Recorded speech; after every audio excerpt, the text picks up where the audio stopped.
Omukulembeze w'eggwanga lino Jenerali Yoweri Kaguta Tibuhaburwa Museveni akakasizza ng'omwezi ogujja bw'agenda okusisinkana abakulembeze b'ennono bonna mu ggwanga. Ategeeza ng'ensinkano eno bw'eruubirira okugabana n'abakulembeze bano ku munyenso za gavumenti y'ekibiina ky'NRM nga bino abyogedde asinkanye abakulembeze b'ennono okuva ku ssemazinga Africa bakulembeddwamu omukuuko owokusatu ow'Abamasaaba Jude Mike Mudoma makago bwa pulezidenti agasangibwa Entebbe. Socio-economic transformation. Our people must change, must become modern. So this is what I want to share with the kings in September.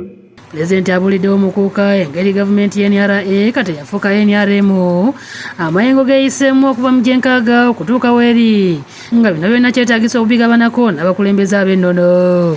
Asabye abakulembeze bano okukubiriza abantu baabwe okutandikawo emirimu okwekulaakulanya nga bayita mu nteekateeka za gavumenti ez'enjawulo muli ya PDM n'endala.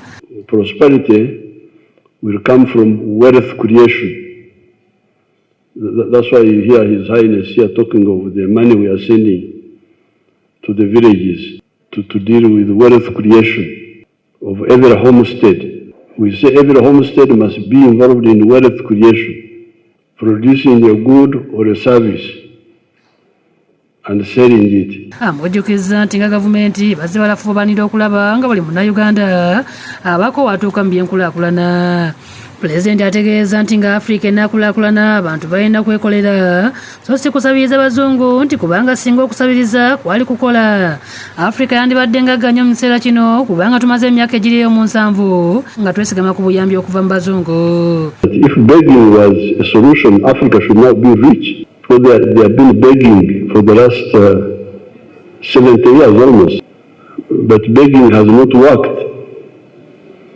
And that's why we find crisis everywhere. Mu ngeri yemu bawabudde obuteetambya obufuzi ebigenderamu okwabulaya mu bantu nga beesigama ku mawanga kyayogeddeko ng'ekizingamya enkulaakulana. If you want prosperity, please don't forget Uganda. You can have your tribe, but Uganda is the one which will help you to be prosperous more easily.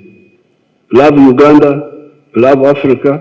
Omukuuka asimye Pulezidenti Museveni olw'obuyambi bw'abo abantu b'e Bugisu era ku lw'Abamasaaba asuubizza nga bali abogenda mu maaso nga bugolo okakasa nti enteekateeka za gavumenti zonna ez'okwekulaakulanya zivaamu ebibala. In a special way, Your Excellency, I want to express my heartfelt appreciation for the policy development model program in this country.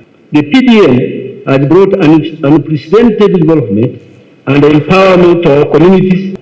We applaud your efforts and pledge to support this project as a cultural institution to its successful completion. Tolbo yamenya fiti owokutaano pulezidenti w'ekibiina ekigatta abakulembeze b'ennono nga kino kitaba bakabaka ne bannabakyala era nga yakikulira mu Afirika okuva e Ghana asimye Pulezidenti Museveni olw'obumu bw'ayolesa n'okwagala Afirika okutwaliza awamu. Uganda has emerged as a beacon of hope and unity in Africa, embodying the spirit of reliance, progress, and solidarity.